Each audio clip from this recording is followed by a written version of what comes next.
Hi, this is Jen Rubin. It's my pleasure to welcome back one of our contributors, Renato Mariotti. Hi, how are you?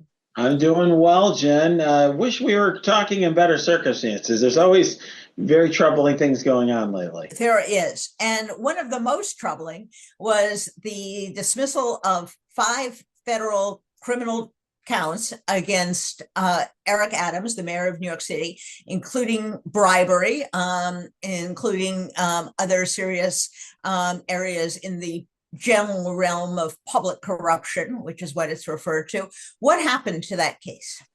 Well, it's interesting. That case is now technically on ice, Jen. So what happened was the Emil Bove, who was the acting deputy attorney general, who was Donald Trump's personal lawyer, essentially has ordered the Southern District of New York, the prosecutors who are heading up this case, to essentially put it on hold, to dismiss it without prejudice, which means that they could bring back the case later and essentially put the case on ice for a couple of reasons. One, essentially, he says that they need Eric Adams focused on immigration issues, and they need him helping to push forward the administration's issues.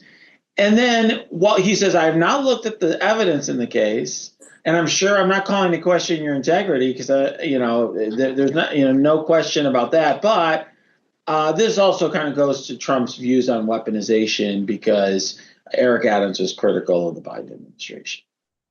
Now, Eric Adams was indicted under the Biden administration. So I'm having a little trouble figuring out how the prosecution was politicized.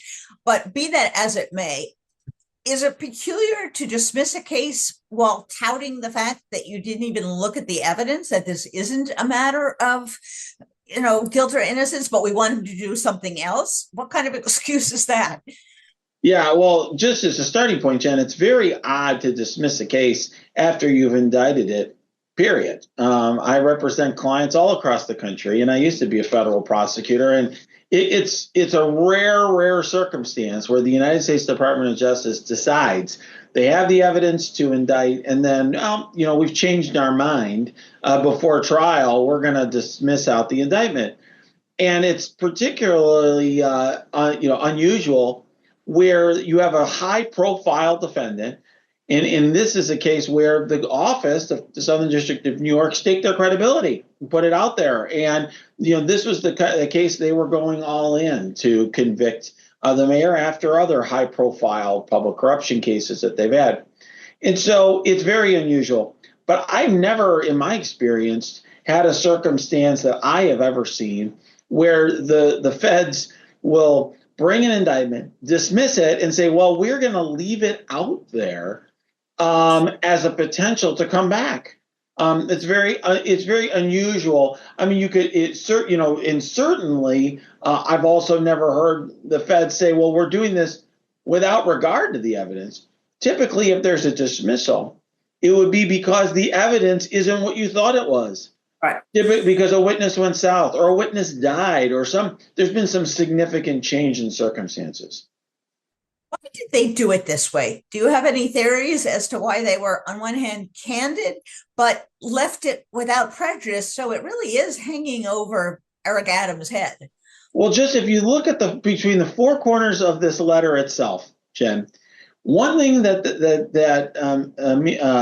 Milvove points to is that the administration really wants Eric Adams focused on these immigration priorities. And in fact, that is the purported reason for this, because they said, look, we may reevaluate this and bring it back later once we appoint a permanent U.S. attorney in the Southern District. And essentially, the message I think that they're putting out there to Adams is, Adams, if you are acting in a manner that is consistent with the administration's goals, if you are helping carry forward the administration's goals, then perhaps we'll continue to hold this out there and not bring it back. But of course, we're leaving that out there. And it's always hanging out there as a potential downside for you if you're no longer helping to carry forward the administration's priorities. I think we have to underscore how totally abnormal this is. how U.S. attorneys do not go around holding things over people's heads so the administration can have help on some unrelated policy matter. This is weird and unusual. If you were the U.S. attorney or assistant U.S. attorney who brought this case, you're in that office, you've worked on these cases, would you think of resigning? You've kind of been made to look irrelevant or superfluous to the process if your work is going to be contravened for political reasons, policy reasons that the president wants to pursue. Jen, I certainly think it's something I would consider. I mean, the prosecutors always have a wide degree of discretion, and it can be exercised in different ways. And there have been times, for example, where President Obama, when Eric Holder was the Attorney General, decided we're not going to prosecute or bring certain types of drug penalties. We've just decided that they're too harsh, or things along those lines. It's not unusual for a president to have certain policy priorities. But this isn't about that. It's not that the Trump administration is saying that they're pro-bribery or something along those lines. Essentially, what happened is, and it's not like they're saying they've reviewed the evidence and it's insufficient. It's really essentially saying that there's other broader political reasons why they need to have Eric Adams there. Very odd. Very unusual, and it's something that it's contrary to the mission of the Justice Department, and I think for that reason it has to be disheartening for everyone in the Southern District who worked on that prosecution. I would add this comes at the same time that the administration is announcing that it's really not going to enforce the Foreign Corrupt Practices Act, which is basically a statute that says American businesses can't do things that are illegal at home overseas. In other words, if it would be illegal to bribe an American official, they can't go and bribe a European official, an Asian official, anybody else in the world. So they may have a different understanding of how we want to maintain our business ethics. I want to shift to Kash Patel. His nomination was already highly controversial, but he also made some representations that he was unaware of and would not pursue purges of the FBI. That seems to now have come into doubt, and the Senate minority chair, ranking member on the Senate Judiciary Committee, Richard Rubin, put out a letter saying, wait a second, we have evidence, and he doesn't name the people, but he says multiple voices that suggest he was behind the pressure to let these FBI agents go. What do you make of all this? Well, I think there's a couple issues, Jen. First, the dismissal of potential dismissal, I would say, of thousands of FBI agents, and there's been some significant personnel who've been dismissed from the FBI, I think is something that the Senate should consider if Kash Patel is going to be up for a vote, which he will be very soon, when determining whether to approve his nomination, because having a dismissal of key personnel in the FBI, or potentially thousands of FBI agents, can put America's security at risk. I mean, we could have a terrorist attack, for example, and not have the FBI agents that we need to keep America safe. So that's one thing, just as a starting point. In other words, Kash Patel testified that he didn't, he was not going to be involved in anything like that. He didn't see that happening. And the fact that it's been happening before he gets there, and that he's involved in it, means that a vote to nominate Kash Patel, or vote to approve the nomination of Kash Patel, is not a vote to have a measured approach towards a purge of the FBI, but rather potentially, if these statements are accurate, somebody who is actually quarterbacking those efforts or involved. I think another issue, though, Jen, of course, is whenever you're considering a nominee, you always have to consider their veracity.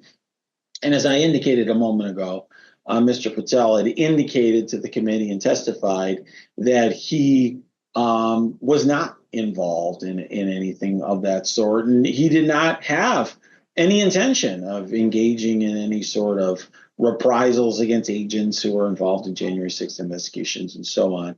And he also submitted in responses to written questionnaires. I mean, there was a written questionnaire from, I believe it was Senator Blumenthal, if I'm remembering correctly, that asked him, if he recalled being involved or if he was involved at all in firings. And he said, I don't recall. And it could have just slipped his mind when he's writing that down, but it certainly calls into question his veracity. And it's totally appropriate for senators to be concerned about the veracity of someone who's going to be director of the FBI, because that is a law enforcement agency that we have to have someone who's held to a high ethical standard, not a questionable. And I think that's the final takeaway, Renato, that no one's entitled to these jobs. You have to earn the trust of the senators. You have to be qualified. And many senators have called that into question. You have to be honest. You have to show the sort of ethical foundation that is necessary for these jobs. And ultimately, it's up to the individual senators. And so far, there have not been too many that have been willing to cross Donald Trump. We'll see if when the FBI is at stake, which is the crown jewel of our law enforcement system, whether they take that under advisement and think again. Thanks so much for joining us, Renato. It's always a pleasure, even though it's not a pleasure, to talk to you about these issues. So thanks so much. Thank you.